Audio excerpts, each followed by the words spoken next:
그 사람이 어떤 사람인지를 알려고 하면은 그 사람 주변에 있는 친구를, 가까이 있는 그 친구를 보면은 그 사람이 어떤 사람인지 잘 알 수가 있습니다. 왜냐하면은 사람은 자기 가까이의 친구라든지 가까이 함께 있는 사람이 자기와 성향이 다르거나 자기와 가치관과 세계관이 다른 사람과는 지속적인 그런 관계를 맺기 힘든 거죠.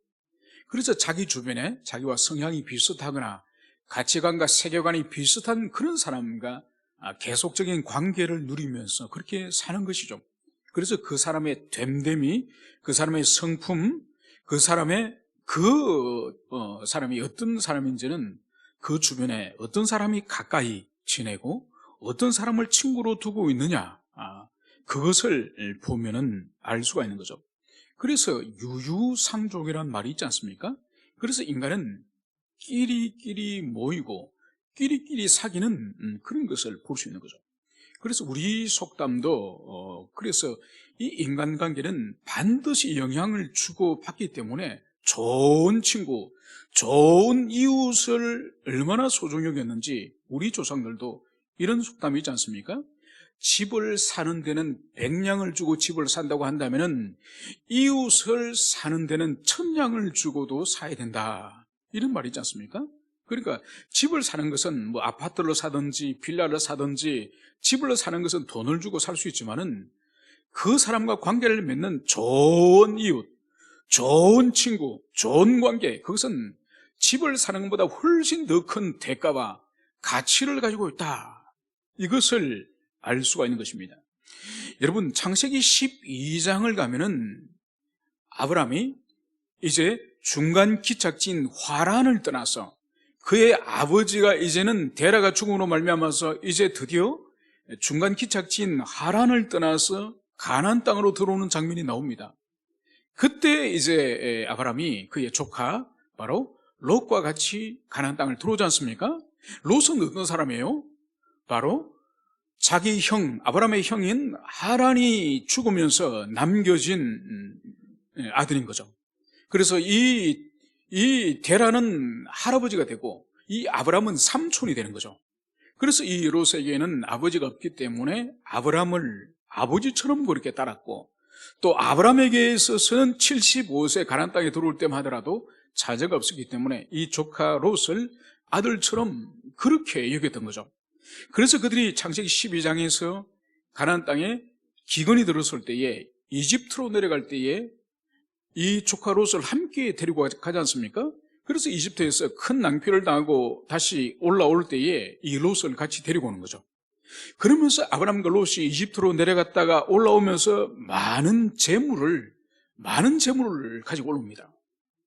그때 이제 가나안 땅이 이제 두 사람이 함께 거하기는 땅이 협소해서 결국은 두 사람이 헤어지기로 그렇게 결단을 하는 거죠. 그때 아브라함이 조카 롯에게 먼저 선택권을 주지 않습니까?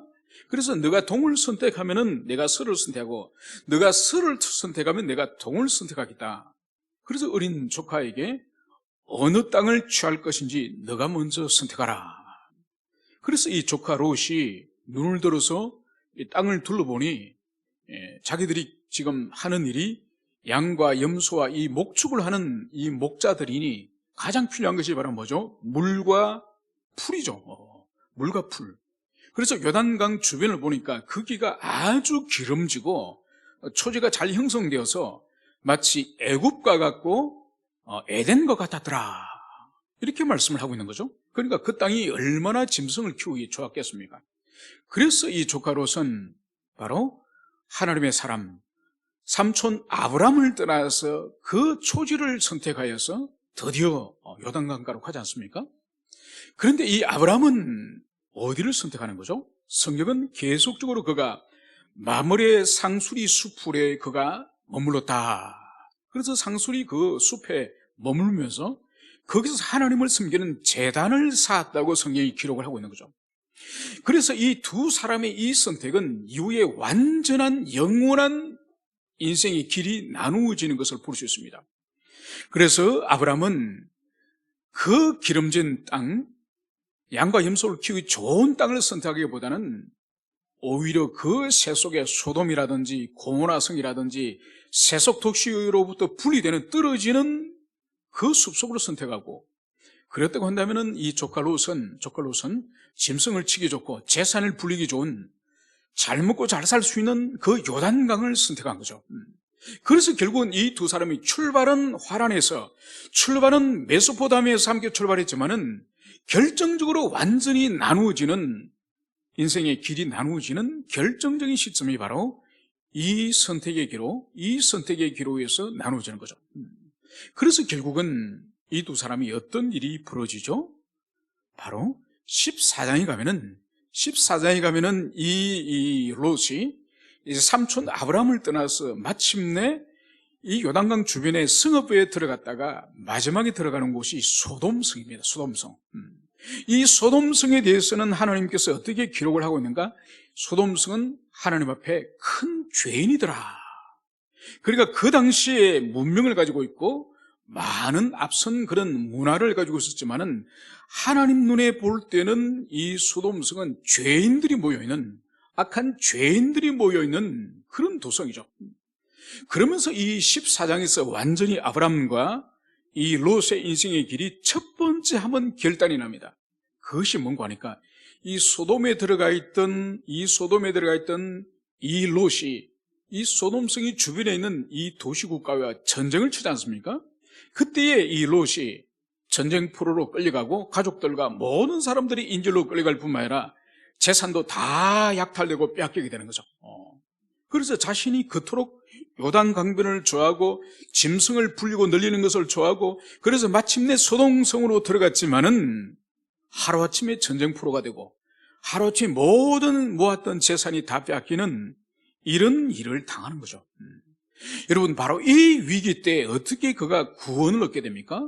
그것은 바로 삼촌 아브라함이 자기 집에서 기른 용사들을 데려가서 이 조카 롯과 그의 가족과 재물을 다 다시 빼앗아 오는 거죠. 이런 큰 위기를 이 조카 롯이 경험을 하지만은 이후에 있어서 이 조카 롯의 삶의 변화가 왔습니까? 그 삶을 돌이키거나 그 소돔성을 떠났습니까? 떠나지 않았어요. 그래서 하늘의 하나님께서 이 소돔 고모라 성을 파멸시키기 위해서, 불태우기 위해서 이제 천사들을 보낼 때까지 이 조카 롯은 소돔성 안에서 이제는 유지가 되어서 이제 재판관이 되어서 그곳에서 이제 영향력을 이제는 행사하면서 살리고 그 도시에 여전히 머물고 있었던 거죠. 결국은 이 소돔 고모라 성이 불타면서 이 롯이 평생을 모았던 모든 재물, 그가 아브라함을 떠나서 그가 선택하였던 그 재물이 단숨에 불타는 그 일을 당하지 않았습니까? 여러분, 오늘 이 말씀을 보십시오. 지혜로운 자와 동행하면 지혜를 얻고 미련한 자와 사귀면 해를 받느니라. 바로 하나님의 사람 아브라함은 어떤 사람이에요? 아브라함은 지혜로운 사람이에요. 여러분, 성경 이 잠언에서 지혜로운 사람이라고 말하는 것은 지식이 많고 정보가 많은, 그래서 이 세상에 학문이 많은 것이 이 잠언에서, 성경에서 말하는 그런 지혜가 아닙니다. 이미 이 잠언 1장 7절에서 분명히 말씀하고 있는 것처럼 하나님을 경외하는 것이 지식의 근본, 지혜의 근본이라. 여러분, 그래서 지식과 지혜의 본질은 하나님을 두려워하고 그 하나님을 사랑하는 하나님과 이 태도, 관계의 바름, 이것이 바로 지식과 지혜의 본질임을, 그것을 말하는 거예요. 그래서 많은 지식을 가지고 있거나 아니면 많은 정보를 자신이 가지고 있거나 속된 표현으로 이 세상에 가방끈이 길거나, 여러분, 이것이 성경에 말하는, 잠언이 말하는 지혜가 아닌 거예요. 그래서 많은 학문을 가지고 있고 박사학위를 가지고 있고 대학 교수들 가운데서도 얼마나 어리석게 인생을 망치고 인생이 한 번에 그렇게 인생이 부도나는, 황폐하게 되는 그런 죄 가운데 넘어지는 사람들이 얼마나 우리 주변에 많습니까? 그래서 이 잠언에서, 성경에서 말하는 지혜는 본질이 정보를 많이 가지고 있거나 지식을 많이 가지고 있거나 가방끈이 긴 것을 말하는 것이 아니라 하나님과의 바른 관계, 하나님과의 올바른 태도, 이것이 전제되는 것임을, 그것을 우리가 기억을 해야 되는 거죠. 그래서 조카 롯이 하나님과 바른 관계에 있는 아브람을 떠나서 아브람을 버리고 하나님과 바른 관계에 있지 않는 소돔 성민과 함께 하여서 그도 소돔 성민이 되었던, 그것이 바로 오늘 여기서 말하고 있는 미련한 자에 속하는 거죠. 미련한 자. 그래서 미련한 소돔 성민 속으로 자신이 들어가서 그들과 함께 먹고 마시면서 그들과 함께 시민이 되면서 이 롯 또한 미련한 자가 되고 마는 것이죠. 그래서 오늘 미련한 자와 사귀면 어떤 일이 있다고요? 해를 받으리라. 여러분, 미련한 자를 가까이 하고 미련한 자를 사귀고 미련한 자와 동행을 할 경우에 그 인생에 닥쳐오는 것은 다른 것이 아니라 해악을 당하는, 해를 당하는 것임을, 그것을 여기서 보여주고 있습니다. 여러분, 그래서 우리가 어릴 때부터 우리들의 자녀들을 학교에서 자랄 때 이제 친구를 잘 사귀라고 말하지 않습니까? 그래서 친구를 잘 사귀라고 말하면서 부모들이 이런 말을 보통 합니다. 나쁜 친구를 사귀지 말라. 여러분, 이 말에는 절반은 맞지만은 절반은 틀린 말이에요. 절반이 맞는 이유는 첫째 뭐냐? 인간은 이 사귐과 교제를 통해서 영향력을 받을 수 있는 존재가 우리 인간이에요. 그래서 좋은 친구를 만나면은 그 아이가 길이 어긋난 길을 가더라도 정말 좋은 친구를 한번 잘 만나면은 인생이 뒤집어지는 경우들이 우리가 간간히 볼 수 있습니다. 여러분, 어떤 집사님 가정의 자녀가 중학교까지, 고등학교 1학년 때까지 공부도 관심이 없고 오락에만 관심이 있고 그렇게 아무런 인생에 의미 없이 그렇게 생활을 하다가 고등학교 들어갔는데 제대로 된 친구를 만난 거예요. 그러니까 신앙도 반듯하고, 그리고 회심을 일찍이 하고 나니까 인생의 목표가 이 아이가 생긴 거예요. 그래서 아이가 학업도 열심히 하고 또 교회에서 신앙생활을 아주 잘하는 이 크리스찬 자녀, 어릴 때부터 교회를 기계적으로 다니고 아무런 생각 없이 다녔던 애가 이 좋은 친구를 사귄 거예요. 그러면서 그 친구에게 아이가 도전을 받고 신앙도 열심을 가지고 학업도 엄청 열심히 하여서 인생에 좋은 열매를 거뒀다는 그 이야기를 부모에게 들은 그런 사례가 있습니다. 바로 뭔가 하니까 좋은 친구를 사귀면은 자신이 지금까지 살아온 삶을 후회를 하고 스스로 반성을 하고 그 친구가 거울이 되어서 내가 지금까지 잘못 살았구나, 이렇게 사는 것이 인생의 낭비구나, 이것을 자성할 수 있는 계기가 바로 좋은 친구를 사귈 때 이런 일이 일어나는 거죠. 그러나 이 말이, 친구를 잘 사귀어야 된다고 하는 이 말이 반밖에 맞지 않는 이유는 또 다른 한 가지 의미가 있으니 바로 뭔가 하니까 우리들 자녀에게 좋은 친구를 사귀라고만 말해서는 안 되는 거죠. 너가 좋은 사람이 되어라. 너가 좋은 사람이 되어서 너를 사귀고 너와 대화를 나누고 너를 만나는 사람들에게 너가 좋은 영향력을 끼쳐줘라.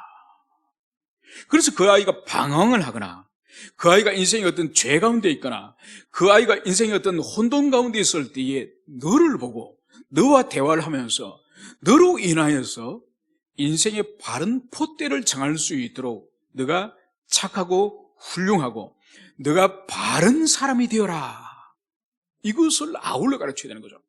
그래서 아이에게 바르게 살아서 너 자신이 먼저 좋은 사람, 좋은 친구가 될 것을 가르치고, 그리고 너 또한 세상에서 친구를 사귈 때 분별력을 가지고 좋은 그런 친구를 사귀도록 하라, 이렇게 가르쳐야 되는 것이죠. 여러분, 그래서 오늘 이 미련한 자를 사귐의 이 결과는 그 인생에 해를 당하는 거죠. 그 인생이 열리거나 그 인생이 어떤 복락을 누리거나 그런 것이 아니라 그 인생이 해를 당하는 것임을 오늘 주님은 이것을 말씀을 하고 있습니다. 그러면서 오늘 21절에서는 오늘 주님은 또 이렇게 우리들에게 말씀을 하십니다. 재앙은 죄인을 따르고 선한 보응은 의인에게 이르니라. 다시 읽어드리겠습니다. 재앙은 죄인을 따르고 선한 보응은 의인에게 이르니라. 여러분, 여기서 오늘 따른다, 이른다, 이것은 같은 의미예요. 마치 이런 의미예요. 여러분, 요즘 5월달이 되면은 보통 한 설 쇠고 나서 보통 예전에 시골에서 병아리를 까게 하거든요. 그러니까 설 쇠고 나면은 겨우내 이제 보관해 뒀던 이 유정란, 이 유정란을 한 10대 정도를 이 암탉에게 이제 품게 합니다. 그래서 설 쇠고 나면 이제 해살이 따스해지면은 하나님께서 이 암탉에게 본성을 주세요. 그래서 신기하게 거의 동네의 암탉들이 다 비슷한 시기에 갤갤갤 우는 소리를 냅니다. 우는 소리를 내면서 이 암탉이 모이를 잘 먹지 않아요. 그러면 어른들이 딱 보면 이 새끼를 품으려고, 알을 품으려고 그런 걸 알죠. 그래서 이제 겨우내 모아두었던 유정란을 이제 품게 둥지에 넣어주는 거죠. 그러면은 한 3주 정도, 20일 한 3주 정도 품으면은 어느 날 병아리들이 삐약삐약 소리를 내면서 이제 둥지에서 한 마리씩 이제 보기 시작하는 거죠.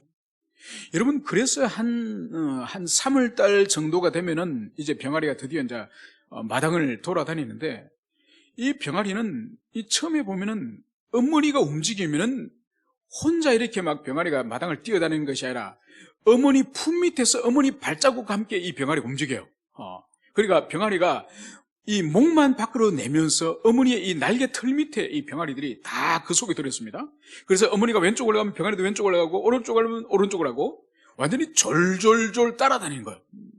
여러분, 여기서 보십시오. 이 재앙이 죄인을 따르고, 마치 병아리가 어머니 닭을 졸졸 따라다니듯이 인생의 이 재앙이 누구를 따라다닌다고요? 죄인을 따라다닌다는 거예요. 그리고 선한 보응, 선한 인생의 어떤 열매들, 선한 어떤 좋은 결과들, 그런 것은 누구를 따라다닌다고요? 의인에게 이르니라. 여러분, 여기서 우리가 볼 수 있는 것은 재앙은 항상 죄인을 따르고, 또 선한 인생의 어떤 열매나 좋은 보응은 항상 의인에게 과연 이릅니까? 목사님이 세상을 보니까 안 그렇던데요. 이런 질문을 할 수가 있습니다. 맞습니다. 우리가 살아가는 이 세상은 불완전한 세상이고, 불법이 지배하고 불의가 지배한 이 세상 가운데서는 훨씬 더 의인이, 또 선하고 착한 사람이 잘 되고 복락을 누리기보다는 간교하고 약삭빠르고 간사한 인간, 사악한 인간, 그런 인간들이 훨씬 이 땅에서 분복을 누리고 부유하고 번영을 누리는 그것을 우리가 볼 수 있습니다. 여러분, 그래서 하박국서 1장에서도 심지어 하나님의 언약의 백성들 안에서도 그런 불법이 횡행하고 또 불법을 행하는 자들이 오히려 번영함을 하나님의 선지자 하박국도 그것을 보지 않았습니까? 그래서 하나님께 원망하면서 하나님께 이의를 제기하지 않았습니까? 그래서 하나님께 악인이 어찌 더 의로운 의인들이 악인에게 삼키움을 하나님 어떻게 보실 수 있습니까? 이렇게 하나님께 이의를 제기하지 않습니까? 그러면서 이제 그 하박국이 하나님의 성전에 들어가기 직전에 이 세상의 도를, 이 세상의 하나님의 그 도를 깨닫게 되는 거죠. 여러분, 그래서 오늘 여기서 21절에서 말하고 있는 재앙은 죄인을 따르고 선한 보응은 의인에게 이르니라. 여러분, 이것은 분명히 진리 말씀이에요. 진리 말씀이지만은 이 세상에서 나타나는 현상을 볼 때는 이 말씀이 그대로 이 세상에서 드러나는 것은 아니에요. 이 말씀은 하나님의 공의와 하나님의 질서가 온전히 실현되는 그 세상 가운데 이 말씀이 구현되어지는 것이지, 이 지상의 현실 가운데에서는 불완전하기 때문에, 불의한 세상이기 때문에, 불법한 세상이기 때문에 이 말씀이 온전히 실현되지는 않아요.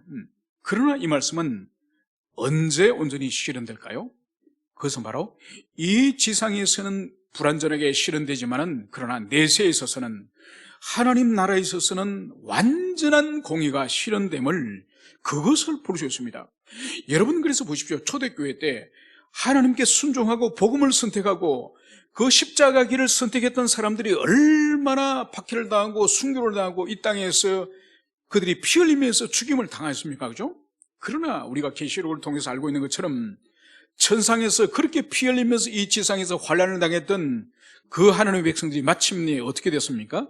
천상에 승리한 교회의 회원이 되어서 그래서 모든 지상의 악이 이제 파멸되어지고 그러고 나서 그 사람들이 드디어 천상에 하나님 보좌 앞에서 예배하는 그 예배자로서 흰옷을 입은 하늘 성도들이 되지 않습니까? 여러분 그래서 우리는 이 지상에 이 세상에 있어서 하나님의 공의가 완전히 실현되지 않음을 보고 우리가 절망을 하거나 낙심을 할 필요가 없는 거예요. 우리가 이 지상의 불의한 자들이 불법한 자들이 더 횡행하면서 번영을 누리고 더 그들이 이 땅에서 호의호식하는 것 때문에 우리가 낙심하거나 시험이 들어서는 안 되는 거예요. 왜냐하면 하나님의 심판의 국면은 이 지상도 부분적으로 주님께서 이루지만은 그러나 완전한 하나님의 공의의 성취, 하나님의 심판의 성취는 이 지상이 아닌 바로 주님 다시 오신 이후에 주님께서 마지막 심판 가운데서 완전한 공의를 행함을 그것을 오늘 가슴에 새게 될 것입니다.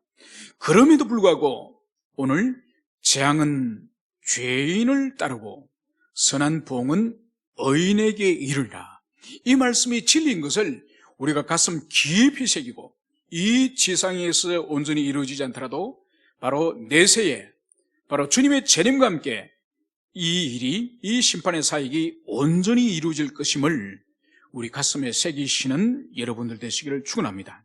그래서 우리가 하나님의 공의가 이 땅에서는 실현되지 않는다, 하나님의 의가 어디 갔느냐, 하나님의 손길이 떠났다, 이런 낙심하고 시험에 들지 않는 우리들이 되었으면 좋겠습니다. 함께 기도하시겠습니다.